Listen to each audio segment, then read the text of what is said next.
All right, folks, after we wrap production on this episode of the podcast, the news broke that Kevin Costner has pulled Horizon Part 2 from its original August, I think it was the 16th, release date, although they're still planning to put it in theaters.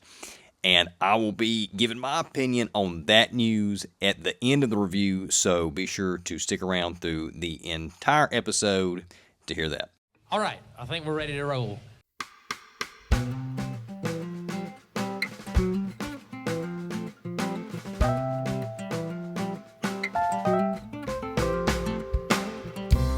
You're listening to Words Like That with Cole Powell, a storytelling podcast.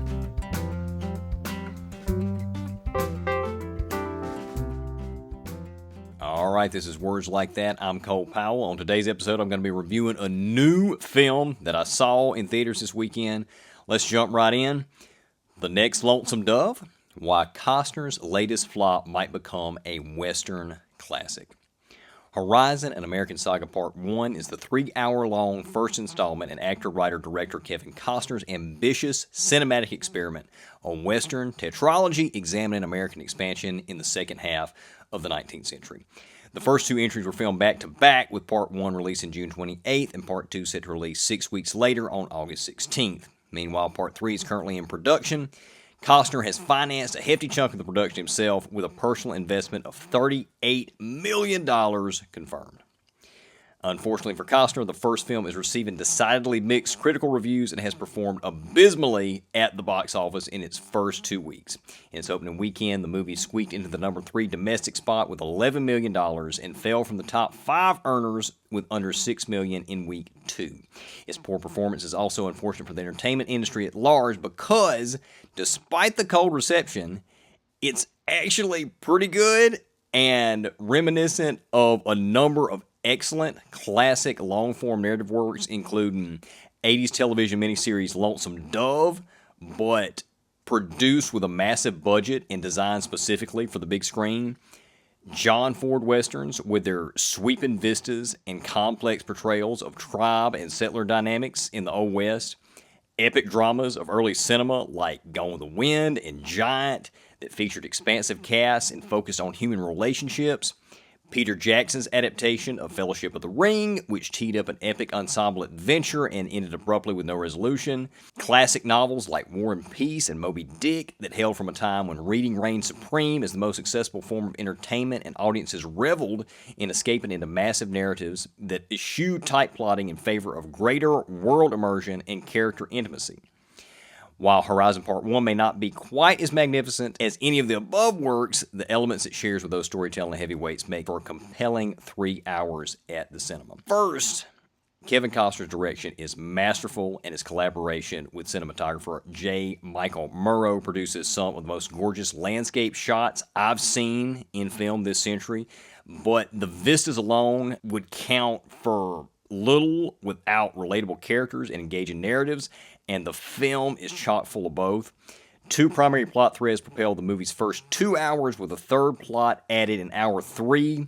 Although the plots and subplots may seem disjointed, they're clearly connected by the drive west toward the titular settlement, with the implications being that all threads will eventually intersect. But even if the stories end up being only tangentially related, Western fans should find the disparate sets of archetypical Western characters and situations interesting enough to warrant their investment of time. Costner pulls out nearly every Old West trope in the book, and I don't say that as a negative thing. We have settlers versus Indians, cavalry to the rescue, a stoic horse trader on the run from a gang, wagon train west, etc. But he keeps the characterizations more realistic, more human than most Westerns of Hollywood's golden age, but without resorting to the revisionist cynicism that overtook the genre in the 1960s. In Costner's West, there are really good guys who strive toward virtue, and there are really bad guys who only work iniquity. But there are also those characters between, those who live by a more ambiguous code or who perhaps don't quite live up to the virtuous one that they're striving to. It's a realistic portrayal of human morality brought to life by a mostly stellar main cast that includes Costner, Sienna Miller, Sam Worthington, and Jenna Malone. Veteran character actor Michael Rooker serves as a highlight of the sprawling ensemble with his portrayal of Army Sergeant Rorden, a character clearly inspired by Victor McLaglin's roles in Ford's Cavalry pictures, although for some reason Rorden's Irish accent, or maybe I should say Rooker's Irish accent, doesn't seem to materialize until the end of his first sequence in the film. Maybe the most shocking turn for me comes from Luke Wilson as the wagon train master that's introduced in plot 3. Not that I thought Luke Wilson was a bad actor before I saw this film. I've just never really envisioned him as a cowboy, but he embodies that role perfectly here. He's strikingly reminiscent, both in look and delivery, of Sheb Wooley, who's perhaps better known as the singer-songwriter behind Purple People Eater. It was a one-eyed, one-horned, flying purple people eater. And also the presumed actor behind the famous Wilhelm scream that's been used in countless movies at this point. While much of the supporting cast doesn't quite reach the level of the major players, the single biggest casting misstep comes in the form of the Sykes brothers, who are the lead villains in the plot thread involving Costner's character. It's clear actors Jamie Campbell Bower and John Beavers are shooting for the mesmerizing sociopathy of modern cinematic antagonists such as Heath Ledger's Joker and Javier Bardem's Anton Chigurh. But the Sykes brothers come off more cartoonishly over the top than gleefully menacing, although, in fairness to the actors, scenes and conversations that run too long only magnify not just the acting flaws, but all the movie's flaws. If Costner had excised just a bit of footage from every major action sequence and important conversation, he could have cut the film's runtime by 30 minutes, reducing the impact of Horizon's imperfections without lessening the scope or nuance that he's trying to achieve. The dialogue also suffers from a bit of heavy-handedness, telling, not showing, and an occasional corny clunker. Another issue lies in the visibility of the film's low-light sequences. And maybe this was a quirk of the small theater that I watched the movie in, but dark sequences, particularly action-oriented night scenes, were hard for me to see and consequently intermittently confusing. Some scenes also needed better visual or audio cues to inform the audience of time and space jumps, and this is the same issue that I mentioned in my review of Dune 2, which is another 2024 epic. Regardless, the film's transgressions aren't harmful enough to seriously damage the movie as a whole. So why is it struggling so hard to find its footing? Some have proposed that the Western is a dead genre that simply can't muster enough interest to mount a decent showing at the box office, but somehow Yellowstone, which is another Costner-led Western, has been a smash hit for Paramount. So obviously the Western market, and specifically the Costner-led Western market, still exists. So we got to look toward another explanation behind Horizon's poor showing. One consistent complaint among both critics and audiences lies with the film's length and pacing. And while I agree the film could have used a bit of trimming, as I said earlier, a long runtime and slower pacing can be creatively justified when the primary purpose of a picture is to immerse the audience in world, character, and story. Consequently, Horizon's start-to-finish snail's pace is more forgivable than the slow opening act of a film like Kingdom of the Planet of the Apes, which is a sci-fi actioner that's 4 films deep in its world building and 10 deep in its franchise. But in our social media and electronic device-driven world of instant gratification, attention spans have declined to the point where sitting still for 3 hours to watch a story slow burn to fruition seems an impossible task. But how then do so many people spend hours binge-watching the latest streaming series? Well, first, episodes of even the most serialized shows are fast, or at least moderately paced within themselves, and possess some measure of independent digestibility. In addition, home streaming affords viewers the ability to watch on their own time, in attire of their choice, with beverage and food of choice, plus the ability to pause or stop playback at any time for any reason. All options that no respectable theater can allow. I think this last point might be the culprit behind low audience attendance, if not most attendee complaints as well.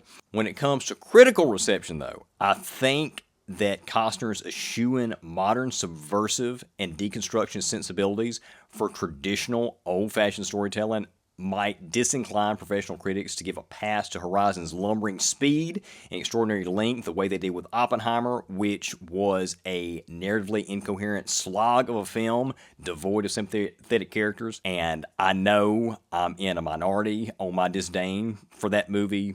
You can hate on me in the comments. I'll just boost the algorithm if you're watching this on YouTube. Regardless, Horizon's structure lends itself so much to modern television sensibilities that perhaps it can find its audience on streaming, justifying its production costs and allowing Costner to complete his vision.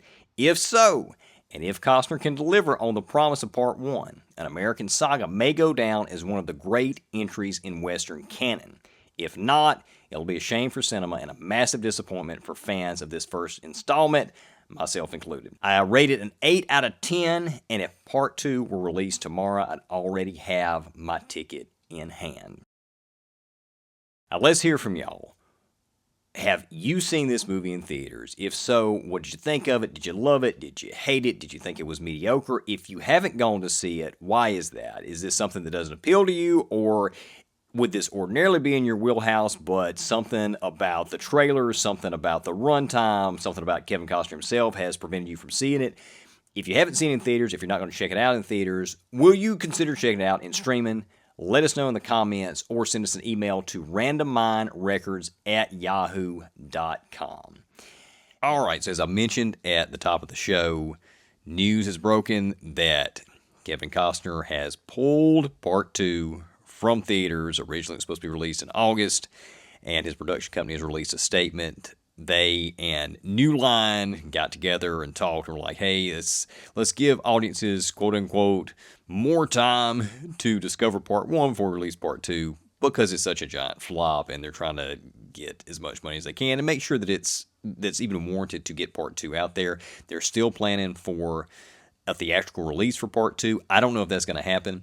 One thing that I think they're being really smart about on this, though, is they are also releasing video on demand versions for Part 1 on July 16th. So we're shooting this on the 11th. So within 5 days of when we're shooting this, that will be available for video on demand, home streaming. It's also going to hit Max at some point.